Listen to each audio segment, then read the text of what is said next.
Good afternoon, it's Verkada Friday. So what we do today is tell you all things Verkada. So if you're not familiar with Verkada, I'll tell you a little bit of a story. As a my main role in in technology has always been around data center infrastructure and large scale computing and that area of virtualization and containers. But a number of years ago, what we did was work with an organization that came out of MIT at the time that were developing a cloud based Wi-Fi platform, which then spread into switching, also into firewall capabilities, and that was an organization called Meraki. So many of you remember Meraki, and then it was actually bought by Cisco, and it was brought into the Cisco family as their cloud-based product line. So we built quite a relationship with the guys at Meraki during that time because we were early adopters of the technology in the UK, educating customers and showing them all about it. So when they actually escaped from Cisco's clinches, they set up a new business, and that was Verkada. So what they did was look at the way that security cameras are done at the moment for retail, managed properties, those kind of things, and look at the issues you have where you've got things like digital video recorders or network video recorders, large number of cameras that are quite dumb connected to them, and then the issues around securing that and getting access to the cameras you need, but also the complexity of it all. A lot of the environments are so complicated, you need to be a brain surgeon to be able to understand how to access a particular camera, look at footage. So what they did was look at it from fresh, like they did with the Wi-Fi when they set up Meraki in the first place, and built a completely different way, a hybrid cloud platform for security cameras. So the cameras themselves don't require any other infrastructure other than a cable that connects them with power over Ethernet and back to some kind of internet connection. They're also very clever, the cameras, that they've got inbuilt storage for a minimum of 30 days, up to a year's worth of storage, depending on your requirements for the site they're positioned. And then to access them, you just need a web browser or an application. You can use an app on a smartphone or tablet to access them as well. So what I'll do is I'll actually show you what it looks like, because I think seeing is believing sometimes. So hopefully you can see my screen here. And what I've got on there is a map of the UK, of the world, showing a number of numbers. So down here by Australia, we've got one because there's one camera there. Over in the US, we've got 43 on the west coast there, and that's a majority around the Verkada headquarters. And over here in the UK, we've got 5, and they're 5 demo cameras that can be accessed in the UK as well from the UK head office in London. So really simple that you can actually connect these cameras anywhere in the world. As long as you've got access to the organisation the cameras are within, you can see them. So let's go over to these here, and as you can see there's a little drop down at the side of it. If I click the drop down, what it will do, it will give us names of the main sites that those cameras are at, but we're going to just click on the number instead. What that will do is zoom us in to that particular area on the map where those cameras are. We'll go then to this 39, which then gives us downtown Oakland, and we can see the Verkada head office, which has got 34, and we've got 5 over here. If we then drill down again into the Verkada head office, we can see all the cameras and we can see colours. So the green ones means that they're functioning correctly, they're sending feedback and everything's working fine. If there was an issue, they'd change colour. So what we can see is blue if they're actually updating, or yellow if they're offline. So quite quickly understand if our cameras are working. And if you look at the way traditional cameras work, that's actually quite unique, because traditional cameras, the only way you know they're not working is by actually looking at the camera. So going to the feed for that camera and see there's no feed coming back from it. So one benefit, you can tell straight away if any of your cameras are off, and also you can set notifications to tell you if a camera goes off for any reason. If we look down here at one of these cameras and I click on it to get a thumbnail view, and so you can see it. You can see that's an outdoor camera outside of the building. And what we can do is we can click on that image and take us to that particular camera. So there we are looking with a 4K camera at the front of the Verkada head office. We can see someone walking along there with his mask on, just been dropped off by a car. Not going to the Verkada office, he's wandering straight past. But what we can do here is look for a variety of things. So we'll move down a little bit first and show you a couple of things. So at the moment we've got set the video clip of being 24 hours. So if each of these boxes is actually 24 hours. And if you see, if I move through it, I can scrub through that video.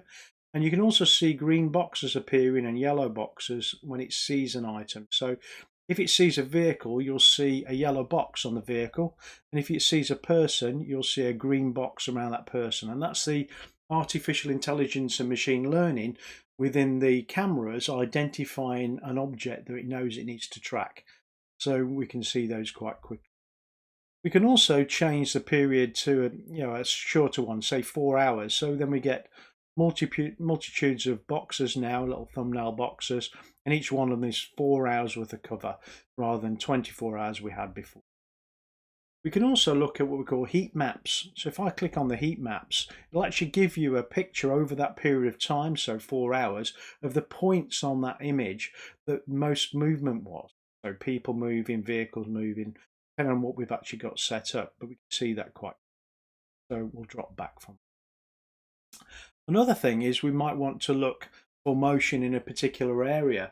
If I move the mouse pointer off the image, we go back to normal. But if I put it on there, we can see like crosshairs come on there. We've got little boxes. So if I draw in that matrix around an area that I want to look for motion, so effectively the entrance to the building, straight away the camera system's actually looking for any time it's seen motion at that point. So we can see different times it's seen motion. If we want to go to one of them, we can click on this one here and we can see that point where there was motion, but it'll actually back it up to before it. And then once it's backed it up, it'll stop playing that, and then we'll see the actual activity that caused the motion activity there. Just waiting for it to get to point, and there we can see seconds. We've got just sorting itself out. I did say in the post prior to this and also the title, we're hoping for some love from the demo gods, because it doesn't always work demos when you're doing them live. But this is what we'd normally do when we get the feed from this point. It's just taking its time to get that feed. I don't know how hang around well. There we. So for some reason it's going back and forth. So what I'll do is I'll move back away. So another thing we can do is we can look for people. So if I click on the people piece here, it'll actually show us every time it's identified a person. You see different people down there, different times, and we can click on any one of these and go and actually look at that particular clip.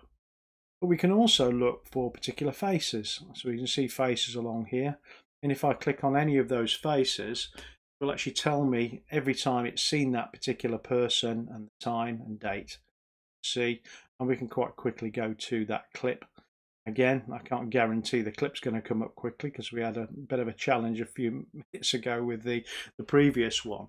But what would normally happen, it would actually take us to just before it and then play it. So we can see that person we identified coming through the door and walk. So really quick to find a particular person seen in an image. What we can also do, if I get rid of, we can also filter by different things. So we can filter by different colours. So we may say, what yellow is not that common a colour. So let's look for someone who's wearing on their top yellow. If I apply that, it's going to go off and look from the upper body anytime it's seen anybody wearing yellow. So we can see someone in a dress, we can see some people wearing high-vis jackets. High-vis quite popular, especially with delivery people. So see that, and also construction people. So there's been some construction work done at one there as well. The other thing we can do is we can do things around people. So if I go to vehicles, we can actually see all the vehicles that have gone past this is seen. Again, we can actually do a variety of things like for vehicles that are red. So it'll look through, find any vehicle it can see that is red, and we can see different types of vehicles. So we can see there's a Mercedes there, but there's also a Tesla. So if we want to look for a particular type of vehicle, we can actually start typing down here. If I type Tesla, by that, should see is only red Teslas. See a red Tesla. Again, I can click on the image. It should take me to where that red Tesla comes into view. It's got to line up that particular clip first, then start playing from that point in time, just before the actual vehicle came into. So really simple to find images of people, find images of vehicles, and jump to those. So this is using a standard dome camera. What I'd like to do is show you the footage from a slightly different type of camera. So the new cameras that were brought out by Verkada recently are bullet cams. So if I go to a particular bullet cam, I'll look for the entrance bullet cam first. So let's go to that bullet cam, we'll see a live view from it. And what you should see, it's a very high definition, but also high dynamic range camera as well. So we've seen really good colours on this camera. So really bright where the sunlight's starting, because it started the day out in San Francisco today. So we can see really good colours and really vivid colours. So it makes it easier for us to see things that are happening and look out for things there. We can see the motion as well is really fluid on this camera, and this stream is coming from the other side of the pond, so over San Francisco, so we can see that stream directly from that camera on the front of the building, so really clear to see there. There's a lot of other things I could show you. I'll jump to a grid view, which gives us the ability to look at particular grids, so we can have all the cameras. We can specify like a comparison between, say, CD and CB cameras and see those.